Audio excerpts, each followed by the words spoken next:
एकनाथ शिंदे अपने सरकार की अक्सरियत साबित करने में कामयाब हुए हैं। बड़ा अपडेट आपको इस वक्त का दे रहे हैं।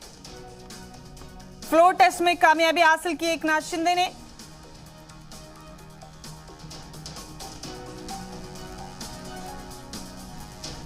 इस वक्त का बड़ा अपडेट, बड़ी खबर आप अपनी टीवी स्क्रीन पर देख रहे हैं और इसी के साथ बहुत मुमकिन है कि अब गुज़िश्ता 15 रोज से चला रहा महाराष्ट्र का सियासी बहरान इख्तिताम की जानिब आ जाए।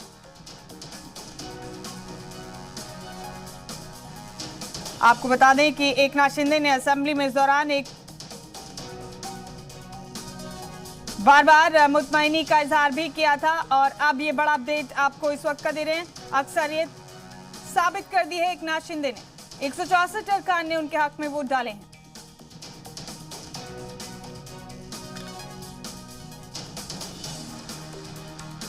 आपको बता दें कि सभी अरकान असेंबली की राय मांगी गई थी। आवाज सबने अपना वोट वाज़ेह किया था और अब इसी के साथ एकनाथ शिंदे अपनी सरकार की अक्सरियत साबित करने में कामयाब हुए। हेड काउंट के जरिए अक्सरियत का फैसला किया गया। एकनाथ शिंदे सरकार को कुल 164 अरकान असेंबली की हिमायत हासिल हुई है। बड़ा अपडेट आपको महाराष्ट्र के सियासी बहरान के हवाले से दे रहे हैं।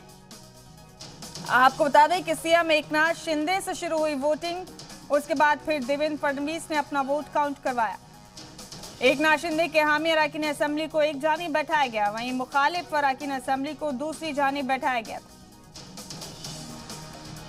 फ्लोर टेस्ट के दौरान 287 अरकान असेंबली में से 164 अरकान असेंबली ने अपनी हिमायत दी। हालांकि 288 मेंबरान की असेंबली है महाराष्ट्र असेंबली, लेकिन इस वक्त 287 एमएलए हैं और फ्लोर टेस्ट में 287 में से 164 अरकान ने एकनाथ शिंदे को अपनी हिमायत दी।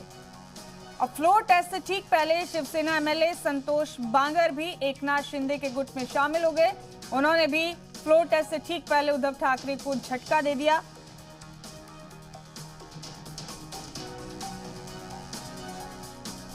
जो है वो पारित किया है, जीत गए हैं वो। उसी से हम देख रहे हैं कि जो है वो पूरी तरह से जीत एकनाथ शिंदे और बीजेपी की होते हुए यहाँ पर दिखाई दी है। और एक बात है, 164 वोट जो है वो उन्हें मिले हैं और 164 का आंकड़ा कल भी उनका था, आज भी यहीं पर उनका दिखने को मिल रहा है। तो कहीं ना कहीं एक भारी जीत, एक